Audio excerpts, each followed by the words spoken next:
श्रीशैलेशदया पात्रं धीपत्यार्निगुणार्णवम् यतीन्द्रप्रवणं वन्दे रम्यजामातरं मुनिं लक्ष्मीनाथसमारम्भां नादयाम्यामुणमध्यमाम् अस्मदाचार्यपर्यन्तां वन्दे गुरुपरम्पराम् यो नित्यमच्युतपदाम्बुजयुग्मरुग्मभ्यामोगतस्तैतराणि तृणाय मेणे अस्मद्गुरोर्भगवतोऽस्य दयैकसिन्धोः रामानुजस्य शरणौ शरणं प्रपद्ये मातापिता युवतयस्तनया विभूतिसर्वं यथेन नियमेन मधन्वयानाम् आद्यस्य न कुलपतेर्वकुलाभिरामम् श्रीमत्तदङ्घ्रियुगलं प्रणमामि मूर्ध्ना भूतं सरश्च मकदाग्भयभट्टनाथ श्रीभक्तिसागरकुलशेखर योगिवागान्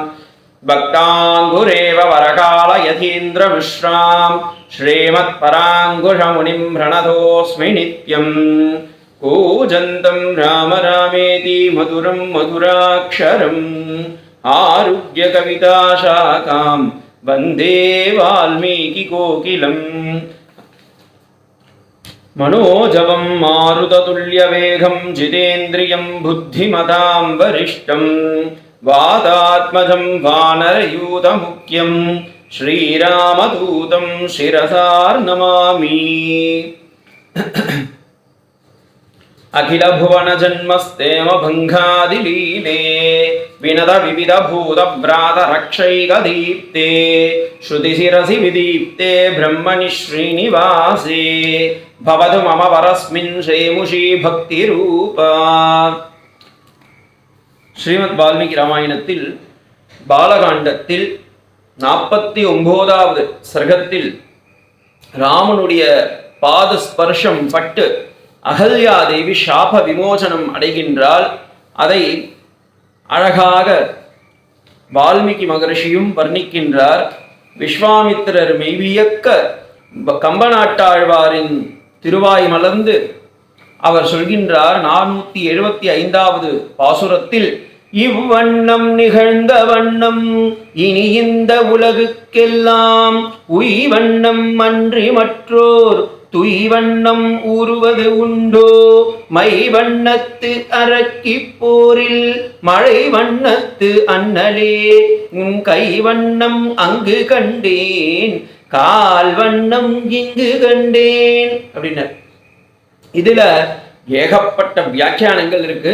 அடியனுடைய குருநாதர் சொன்ன ஒரு 4-5 விஷயங்களை இந்த இடத்துல சொன்னா ரொம்ப நல்லா இருக்கும், சுவாரஸ்யமா இருக்கும்னது அடியனுடைய அபிப்பிராயம்.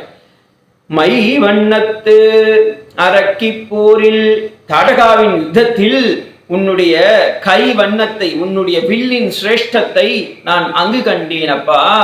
மழை வண்ணத்து அண்ணலே, கார் முகில் போன்ற கரும் நிறத்தை உடைய என் ராமபிரானே, உன் கை வண்ணத்தை தாத்தகையிடத்தில் கண்டேன். இன்று கால் வண்ணத்தை இங்கே அகல்யா தேவியின் உத்தாரணத்தில் சாப விமோசனத்தில் கண்டேன். நான் என்னவென்று சொல்வேன் அப்படின்னாரு. இதுக்கு இப்படி ஒரு அர்த்தம். இதுக்கே இன்னொரு அர்த்தம் சொல்றார் விஸ்வாமித்திர மகரிஷி.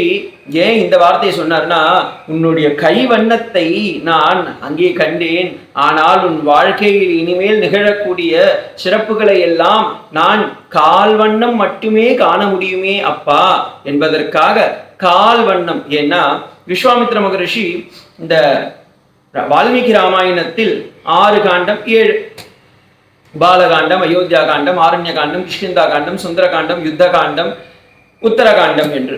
ஆனால் அதில் கால் வண்ணமே இருக்கக்கூடிய பாலகாண்டத்தில் மட்டுமே நான் வரப்போகின்றேனே, அடுத்து பிற வரக்கூடிய அத்தியாயங்களில் எல்லாம் நான் வரப்போவதில்லையே என்பதற்காக விஸ்வாமித்திரர் இங்க சொல்றாராம், உன் கை வண்ணம் அங்கு கண்டேன் கால் வண்ணம் இங்கு கண்டேன் அப்படின்னாராம்.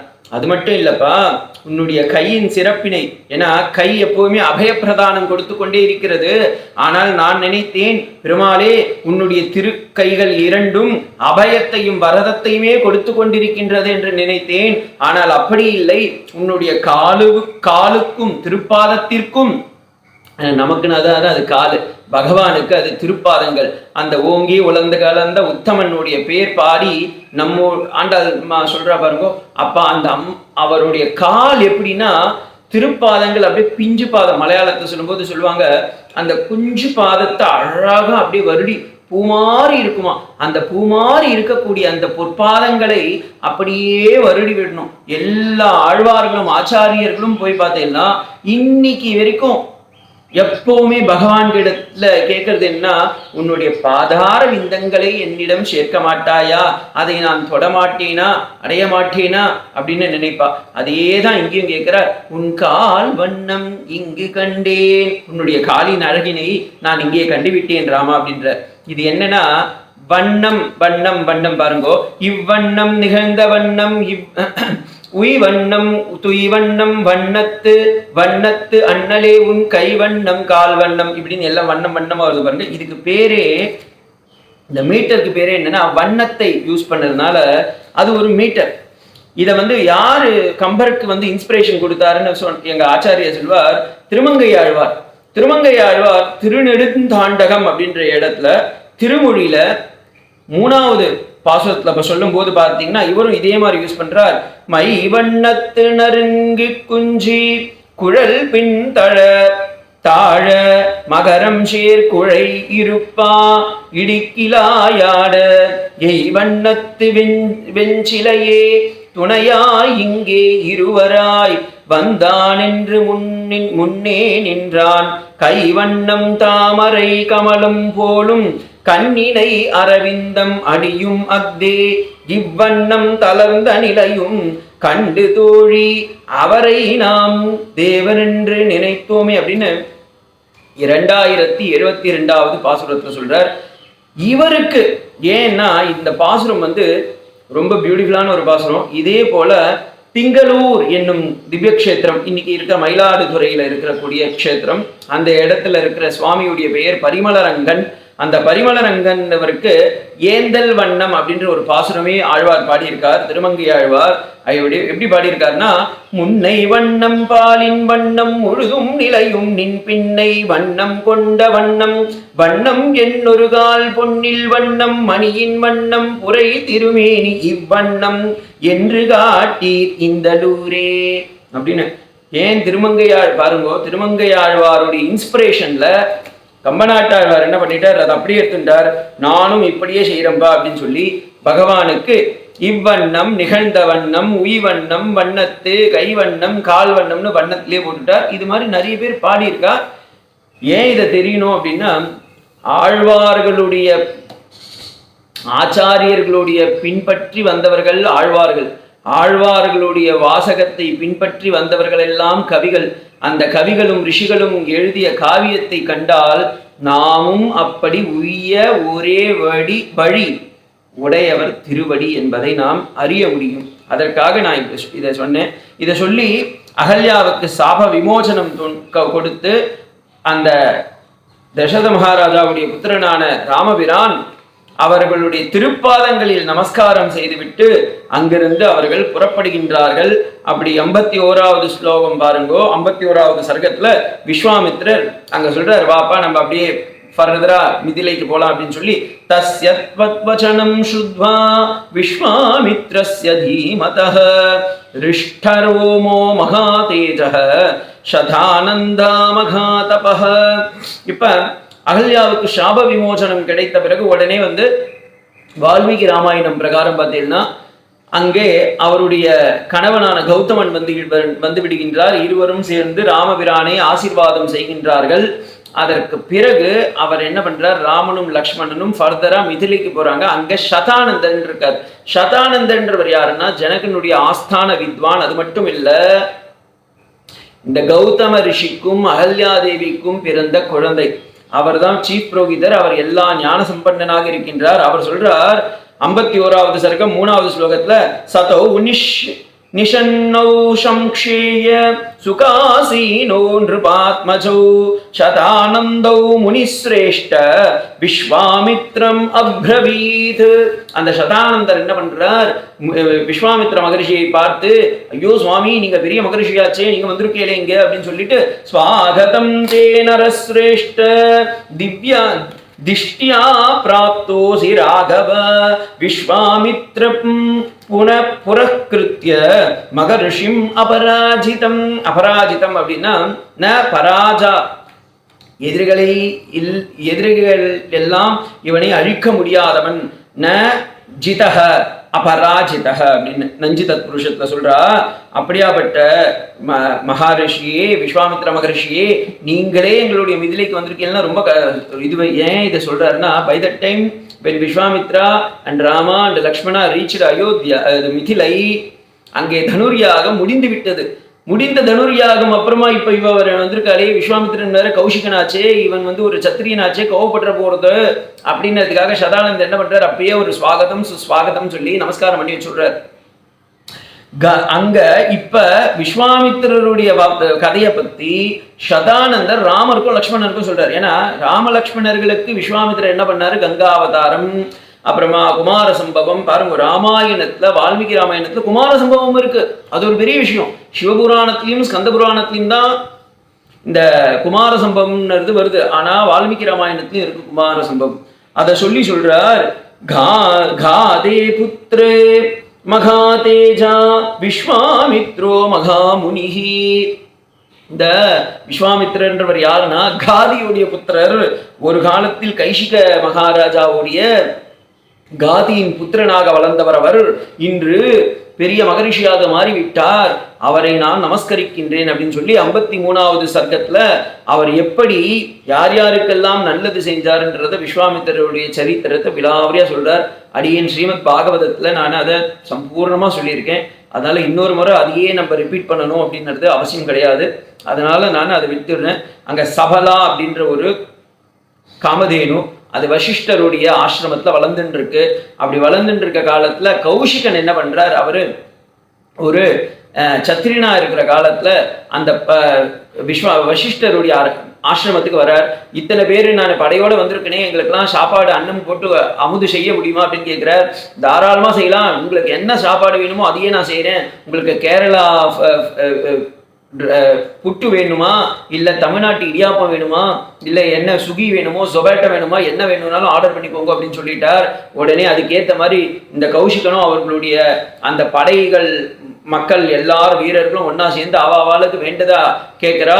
அத்தனை பேரும் திருப்தியா அமுதுண்டார்களாம். இதுல இருந்து என்ன தெரிகின்றது, யாருன்னா வீட்டுக்கு வந்தா நம்ம அமுது செஞ்சு போடணும் அப்படின்றது இந்த இடத்துல வால்மீகி மகரிஷி சூச்சகமா விஸ்வாமித்திரருடைய கதையில இருந்து சொல்லிட்டு இருக்கார். இதை சொல்லி அவர் சொல்றார். உடனே இந்த கௌஷிகன் கேட்கிறார், ஓ வசிஷ்டரே, எப்படி உங்களுக்கு இவ்வளவு சாமர்த்தியம், இவ்வளவு சின்ன ஆசிரமம் வச்சுட்டு இருக்கீங்களே, ஆனா இவ்வளவு பேருக்கும் நீங்க அமுது கண்டருளுகின்றீர்களே, இதற்கு காரணம் என்னன்னு கேட்கும்போது, சபலா அப்படின்ற ஒரு காமதேனுடைய வம்சத்தில் வந்த ஒரு பசுமாடு இருக்கப்பா, அது கேட்டதை கொடுக்கும், அதனால்தான் இப்படி வச்சுட்டு இருக்கேன். அவர் என்ன பண்ணிட்டார், இதெல்லாம் கவர்மெண்ட் ப்ராப்பர்ட்டிஸ், இது மாதிரி மேக்னானிமிட்டியோட நீங்க என்ன பண்ணிடுங்க, கொடுத்துருவோம் எனக்கு அப்படின்றாரு. ஆனா வசிஷ்டர் சொல்றாரு, இல்லப்பா, பசுமாடுன்றது ரொம்ப ரொம்ப முக்கியம். ஏன்னா பசுக்களை கொண்டு தான் அதன் பால், கோமியம், அதோடைய சாணம், அதோடைய எல்லாமே தயிர், நெய், எல்லாமே பஞ்சகவ்யங்கள் எல்லாம் உருவாக்க முடியும். அதற்கு மட்டுமல்ல, எங்க ஆசிரமத்துக்கும் எப்பவுமே பசுமாடு தேவை. ஏன்னா எங்களுக்கு யஜ்ஞ காரியம்லாம் இருக்கு. அது மட்டும் இல்ல, பசுமாடு இருக்கிற இடத்துல எப்பவுமே தனம் தானியம் எல்லாம் சம்பிருத்தியா இருக்கும். அப்புறமா இது என்ன தேடி வந்த பசுமாடு, நான் எப்படி கொடுக்க முடியும் அப்படின்னு சொல்லிட்டார். உடனே கௌஷிகன் கேட்டார், ஒரு ராஜ கட்டளை இடுகின்றேன், உங்களுடைய பசுமாட்டை, அதுவும் இப்படி அமேசிங் பர்சனாலிட்டியோட இருக்கிற ஒரு பசுமாட்டை எனக்கு கொடுத்தே நீங்க தேரணும் அப்படின்னு. உடனே அவர் என்ன பண்றார், சரி இதுக்கு மேல உன்னுடைய விருப்பம், வேண்டும் என்றால் நீயே அந்த பசுமாட்டை இழுத்து செல் அப்படின்னு சொல்லிடுறார், கட்டி இழுத்துக்கோ அப்படின்றார். உடனே கௌஷிகன் என்ன பண்றார், தன்னுடைய பெரும் படையை நோக்கி, வாங்க எல்லாரும் பிடிச்சி அந்த சபலா பசுமாட்டை பிடிச்சி இழுத்துட்டு வாங்கன்றாரு. உடனே அந்த பசுமாடு என்ன பண்றது, இந்திரனிடம் முறையிட அவர் எல்லா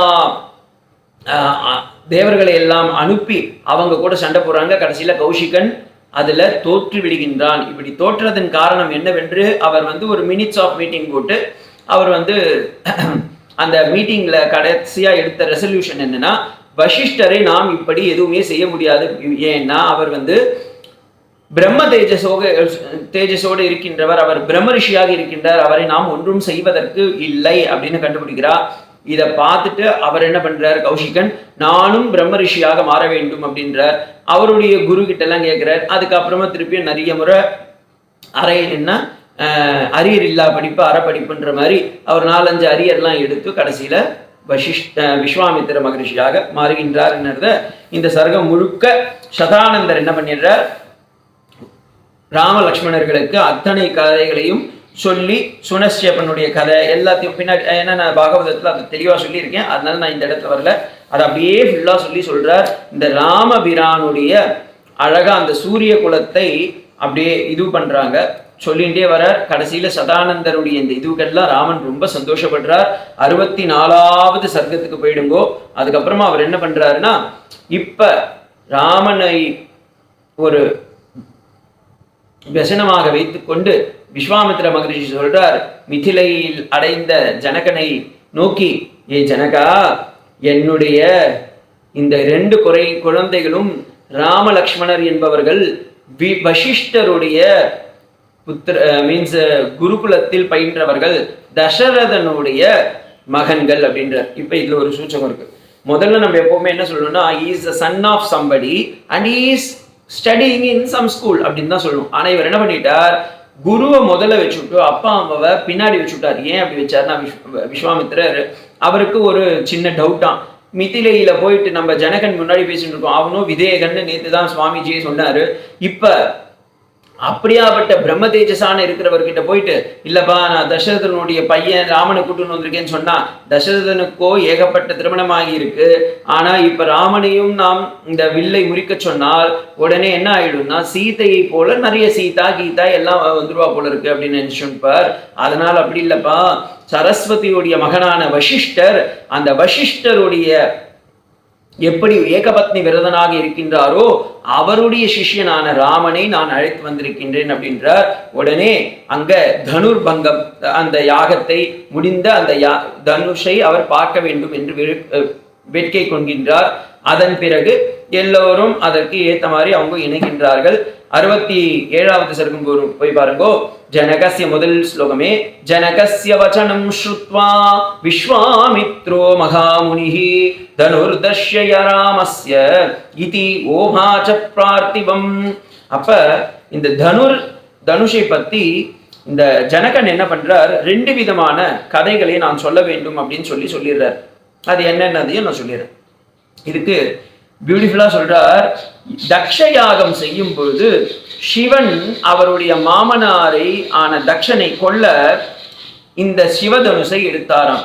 அப்படி எடுக்கும்போது மற்ற தேவர்கள் எல்லாம் ஒன்றாக சேர்ந்து, மாமனாரை ஒரு மருமகவன் கொல்வது தவறப்பா அப்படின்னு சொன்னதுனால சிவன் அதை மதிச்சு அந்த வில்ல என்ன பண்ணிட்டார், அப்படியே வச்சுட்டார். இது பின்னாடி நம்ம எப்பனா இது கைங்கரியத்துக்கு உதவும்னு சொல்றதுக்காக அதை அப்படியே வச்சிருந்தாராம். பரசுராமர் அங்கே வரும்பொழுது ஜமதக்னியுடைய புத்திரனான காத்திய வீராயணன் அந்த வம்சத்தில் வந்த பரசுராமர் அங்கே சிவனை நோக்கி எனக்கு ஆயுதங்கள் கொடுங்கள் என்று தவம் இருந்தார். அப்பொழுது சிவன் என்ன பண்ணார், அவர் கையில வச்சிருந்த 2 வில்ல கொடுத்தாரு. சிவதனுசு விஷ்ணு தனுசுன்னு 2த்தையும் கொடுத்தாராம். இது 2த்தையும் கொடுத்தோடனே பரசுராமர் பார்த்தார், நம்ம கிட்ட ஒன்று இருந்தா போதும், 2 வச்சிருந்தா நமக்கு ஆல்ரெடி கோவம், இதுல 2 வில்லு வேற 2 AK-47 வச்சிருந்தா என்ன ஆகும்னு சொல்லிட்டு சிவதனுஷ் என்ன பண்ணிட்டார், ஜனகன் கையில கொடுத்து இதை உன்னுடைய அரண்மனையிலேயே வச்சு காத்து அருள்வாய் அப்படின்னு சொல்லிட்டு போயிட்டார். விஷ்ணு தனுஷை பரசுராமர் தன் கையிலேயே வைத்துக் கொண்டு இருக்கின்றார். ஓகேங்களா, இதை ஏன் சொல்றேன்னா பின்னாடி உங்களுக்கு யூஸ் ஆக போதும். அப்ப இது ஒண்ணு.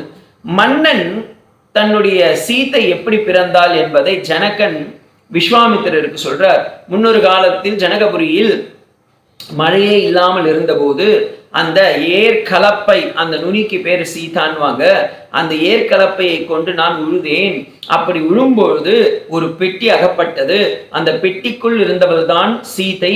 அவளுக்கு ஜனகபுரியில் பிறந்ததால் ஜானகி என்றும், விதேக தேசத்தில் இருந்ததால் வைதேகி என்றும், இந்த ஏற்கலப்பையிலிருந்து பிறந்ததால் சீதா என்றும் நாங்கள் பேர் வைத்து வளர்த்து கொண்டிருக்கின்றோம். அவள் தபஸ்வி, ஞானி, அக்னி தேஜஸ் உடையவள், பதிவிரதை. அப்படியா இருக்கக்கூடிய அந்த மகாலட்சுமியின் திருவுருவமான அந்த லோகமாதாவை நான் யாருக்கென்றாவது திருமணம் செய்ய வைத்து வைக்க வேண்டும் என்று அவா கொண்டுள்ளேன். அதற்கு என்னிடம் இருக்கக்கூடிய ஒரே இது என்னவென்றால் இந்த வில்லில் யார் அம்பு எழுது மீன்ஸ் நான் ஏற்றி அம்பு எழுதுகின்றார்களோ அவருக்கு என் சீதையை தாரவாத்து கொடுப்பேன் அப்படின்னு சொல்லி அவர் ஒண்ணு சொல்றார். உடனே இதை கேட்ட உடனே விஸ்வாமித்திரருக்கு ரொம்ப சந்தோஷமாயிடுது. இதுக்கு தானப்பா நான் வந்திருக்கனே, கண்டிப்பா நம்ம இதை நிறைவேற்றிடுவோம் அப்படின்னு சொல்லி அவர் சொல்றார். இத 66வது சர்க்கத்துல இந்த தனுஷை பத்தியும் இந்த இதுவை பத்தியும் சொல்றார். அந்த ரெண்டு ஸ்லோகம் நான் விட்டுவிட்டேன், அதையும் சேர்த்து நீங்க அனுபவிச்சிடலாம். 66வது சர்க்கம் 9வது ஸ்லோகம் பாருங்க. தக்ஷயஜ்ஞவதே பூர்வம் தனுராம்ய வீரியவான் ருத்ரஸ்து த்ரிஷான் ரோஷாத் சலிலாமிவ மப்ரவீத். நான் இவ்வளவு பெருசு சொன்ன பாருங்க, அழகா வால்மீகி மகரிஷி சின்னதா சொல்லிட்டார். அதே போல இதை கம்பநாட்டாழ்வாரும் எடுத்து சொல்றாரு.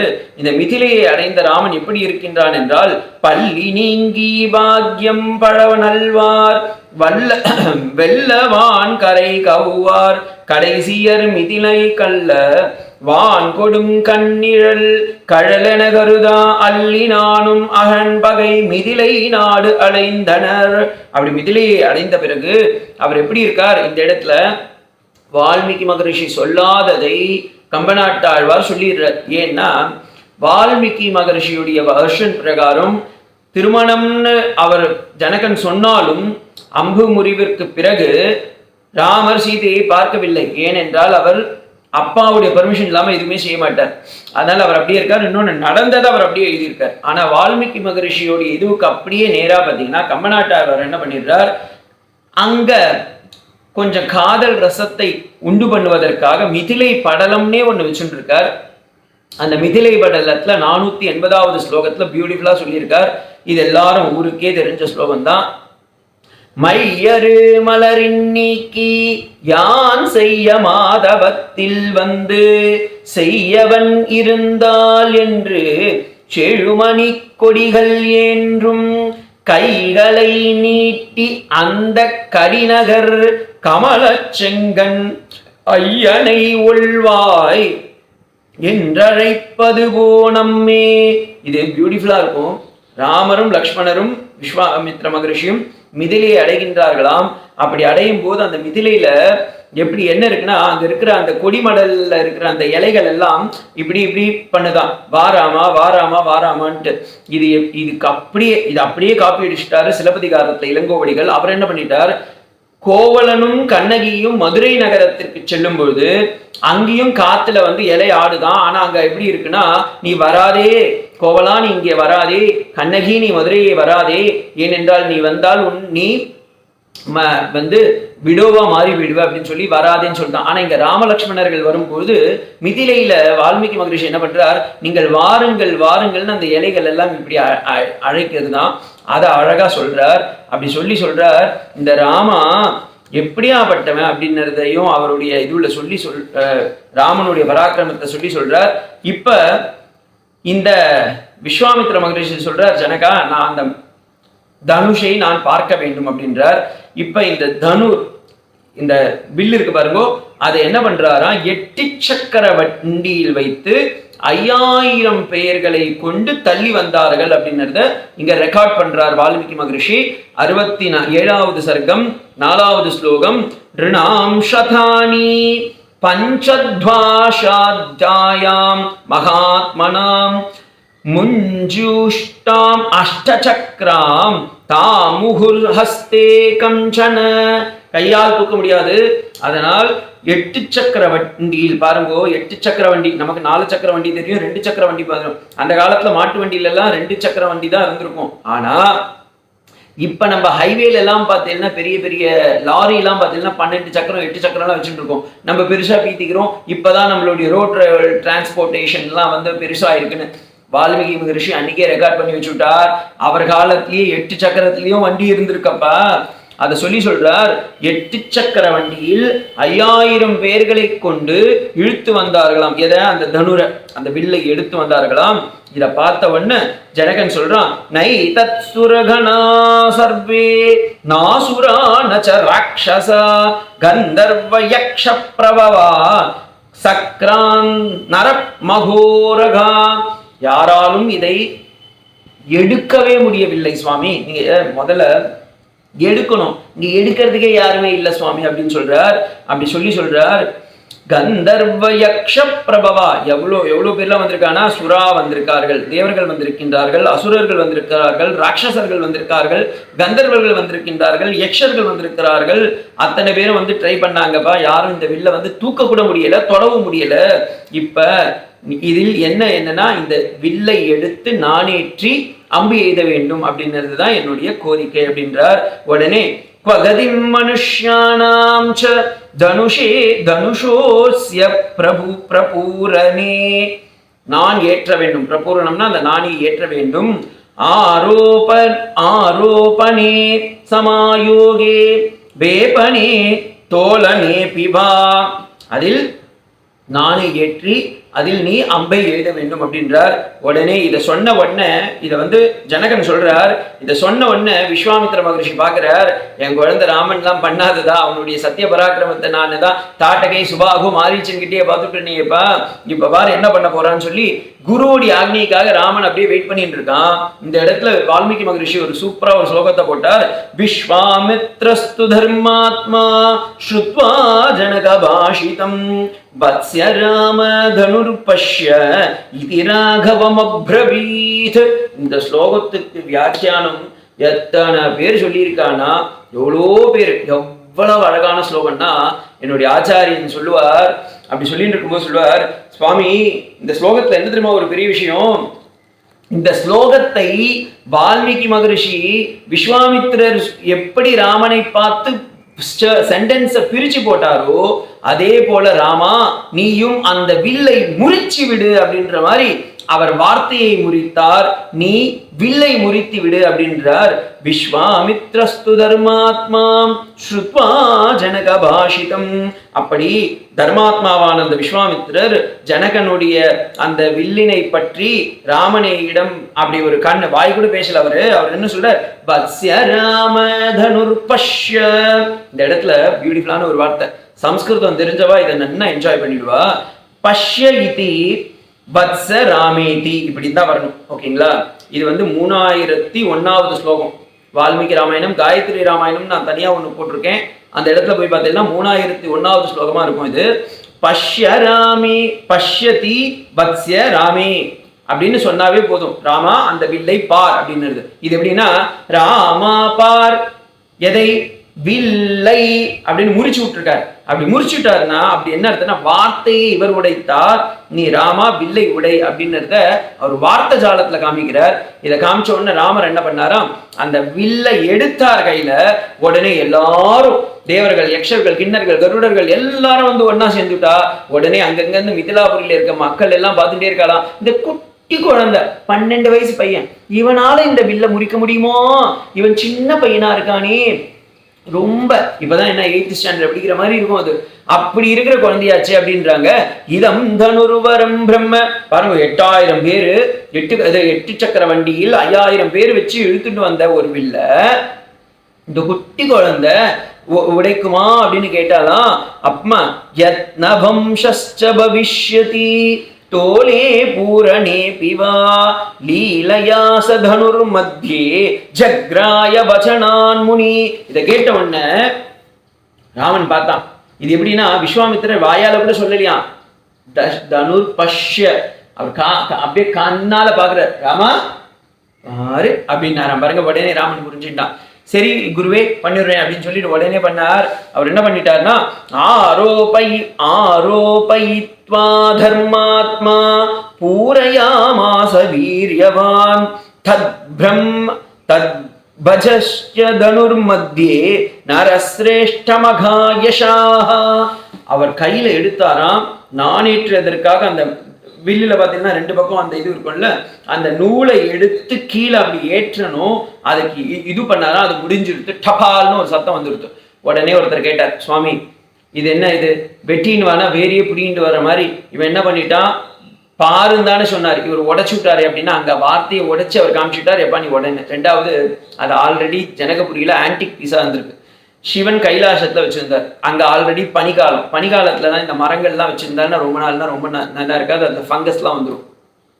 அதுக்கப்புறமா அதை வந்து பரசுராமர் கிட்ட கொடுத்து, பரசுராமர் அவருடைய தபஸ்ல எங்கெங்கயோ வச்சிருந்து அவர் வேண்டரிங் மாங்கா தான் இருந்திருக்கார். அதுக்கப்புறமா அவர் he has brought it to ஜனகபுரியும் வந்து it is in the Nepal. That is also almost like a cool country, ரொம்ப அப்படியே பச்சை பசேல்னு இருக்கிற இடம். இப்போ நீங்க கேரளாலாம் வந்து எல்லாம் தெரியும், அங்கங்க பார்த்தீங்கன்னா அப்படியே வச்சிருந்தேன்னா அந்த ஈரப்பதம் பணிந்து பணிந்து மரங்கள் எல்லாம் அப்படியே அந்த பூத்து போயிருக்கும். அதே போல இந்த வில்லும் அப்படியே வச்சிருக்க, ஆன்டிக் பீஸா வச்சுட்டு இருக்கா. அப்ப என்ன ஆயிடுத்து, அது முழுக்க அப்படியே பூத்து போயிருக்கும், அது தொட்ட உடனே உடஞ்சு போயிடுத்து. இப்ப ராமர் ஏன் அந்த வில்லை உடைத்தார்னா, ஆக்சுவலி அது வில்லு வந்து அவர் உடைக்கல, அதுவே உடஞ்சிருத்துன்றா சில வியாக்கியாதான். எப்படின்னா ராமர் என்ன பண்ணாராம், அந்த வில்லை முறிக்க வில்லை அம்பை எழுத வேண்டும் என்றால் முதல்ல அந்த அம்புக்கு ரெண்டு பாகம் இருக்கு பாருங்க, கீழ் பாகத்தை தன் காலால் பிடித்து கொண்டு மேல் பாகத்தை அப்படி தூக்கினார். அது என்ன பண்ணிருத்தோம், ஐயோ ராமா, ஸ்ரீராமச்சந்திர பிரபுவே, மத்ய கூர்ம வராக வாமன நரசிம்ம சுவாமிகளாக வந்தவர் நீயே இன்று ராமனாக வந்திருக்கின்றாயே அப்படின்னு சொல்லிட்டு அவருக்கு நமஸ்காரம் பண்ணதுக்காக மேல் பாகம் என்ன பண்ணுது, தலை குனிஞ்சுதான் பாருங்கோ. அப்படி தலை குனிஞ்சுதான் அது கீழே வந்தவொன்னு முறிஞ்சு விழுந்துருத்து, ஆணவம் முறிந்தது. இதுதான் இதோடைய சிம்பாலிக். ஸோ எப்ப தர்மாத்மாக்களுடைய ஸ்பர்ஷம் கிடைக்கிறதோ அந்த இடத்துல நமக்கு என்னன்னா ஆணவம் அகங்காரம் முடிந்து விடும். இது எப்படி சொல்லலாம்னா, காஞ்சி மகாபெரிவா அவருடைய ஒரு இன்சிடென்ட் இருக்கு. காஞ்சி மகாபெரிவால பார்க்கறதுக்கு ஒருத்தர் வந்திருந்தார். அப்போ வந்தபோது அவர் வந்து என்ன பண்ணிட்டார், அவர் கூட ஒரு நண்பன் சொன்னாராம். அவர் வந்து ஆக்சுவலி அவ்வளவா கோவில் மடங்கள்லாம் போனதே இல்லை. அவருடைய நண்பர் என்ன பண்ணார், வாடா நீ அங்கே கூட்டின்னு போன்னு சொல்லி கூட்டின்னு போயிட்டு வந்தார். அப்படி கூட்டிட்டு போகும்போது முதல்ல போன அந்த நண்பர் என்ன பண்ணிட்டார், நமஸ்காரம் சொல்லி சாட்சாங்கமா நமஸ்காரம் பண்ணிட்டார். கூட வந்தவருக்கு இதெல்லாம் எப்படி பண்ணணும்னு தெரியாது. அவர் என்ன பண்ணிட்டார், மகாபெரிவாலை பார்த்து குட் மார்னிங் சார் அப்படின்னு சொல்லிட்டார். உடனே பெரியவா சொன்னா, நான் சார் எல்லாம் இல்லை அப்படின்னு சொல்லிட்டார். உடனே அவர் சொன்னாரு, ஓ ஓகே சார் அப்படின்னா. பெரியவா அமைதியா இருந்துட்டார். ஆனா பின்னாடி அவரே ஒரு பெரிய மகாத்மாவாக மாறிவிட்டார். ஏன்னா அவருடைய பெரியவாளுடைய அனுகிரகம் அங்க கிடைச்சிருக்கு. அது ஏன் சொல்லுவான்னா, யார் ஒருவர் மகாத்மாக்களை பார்க்கின்றாரோ அங்கே கண்டிப்பாக எஸ்ய சந்நிதி மாத்திரேன பெரியவாளுடைய அனுகிரகம் கிடைக்கும் போது, சன்னியாசிமார்கள் குருமார்களுடைய அனுகிரகம் கிடைக்கும் போது கண்டிப்பா அது வந்து நாட்டுக்கும் நமக்கும் நல்லதை உய்விக்கும். இப்ப இந்த ராமன் பரமபுருஷனானவன், அவதார சிரேஷ்டன், கம்ப்ளீட் மேன், அவரே வந்து இப்ப இந்த தனுரப்படி தொடும் போது அது எப்படியாப்பட்ட தபஸ். உடனே அந்த வில் என்ன பண்ணிருத்தான், தன்னை நானே என்னுடைய நான் என்னும் அகங்காரத்தை பாருங்க, அந்த வில்லுக்கும் நான் ஒன்று இருக்கு, அந்த கயிறு இருக்குல்ல, அதுக்கு பேர் சம்ஸ்கிருதத்துல நான், இந்தியிலையும் அதே தான் சொல்லுவா, மீன்ஸ் தமிழ்லையும் அதே தான் சொல்லுவா. அந்த நான் என்னும் அகங்காரத்தை அழிக்க வேண்டும் என்றால் அந்த தலை வணங்க வேண்டும். அதற்காக வில் என்ன ஆயிற்று, ராமனிடம் வணங்குவதற்கு வந்தது. அந்த நான் என்பது முறிந்தது என்பதை காண்பிப்பதற்காக அந்த தனுர்பங்கம் நடந்தது. இப்படி நடந்த உடனே ஜனகனுக்கு ரொம்ப சந்தோஷம். சபாஷ் ராமா சபாஷ் அப்படின்னு சொல்லி உடனே கை தட்டி, உனக்கு என்னுடைய பெண் ஆன ஜானகியை தந்தோம் அப்படின்றார். உடனே ராமர் நம்பாலா இருந்தா என்ன பண்ணிடுவான், அப்பா தேங்க்யூ அப்படின்னு சொல்லி உடனே தூக்கிட்டு போயிடுவான். ஆனா ராமர் அப்படி கிடையாது. அவர் உடனே ஒரு வார்த்தை சொல்றார், என்னுடைய அப்பாவுடைய ஆக்னியை இன்றி நான் எதையும் செய்ய மாட்டேன் அப்படின்றாரு. உடனே அதற்கு விஸ்வாமித்ர மகரிஷி என்ன சொல்ல போகின்றார், பிறகு தசரத மகாராஜா அதுக்கு பர்மிஷன் கொடுப்பாரா இல்லையா, இல்ல ஜனகபுரியில திருமணம் நடக்குமா இல்லையா அப்படின்றத நம்ம நாளைய தினம் பார்க்கலாம். கூஜந்தம் ராம ராமேதி மதுரம் மதுராட்சரம் ஆருக்ய கவிதா சாகாம் வந்தே வால்மீகி கோகிலம்.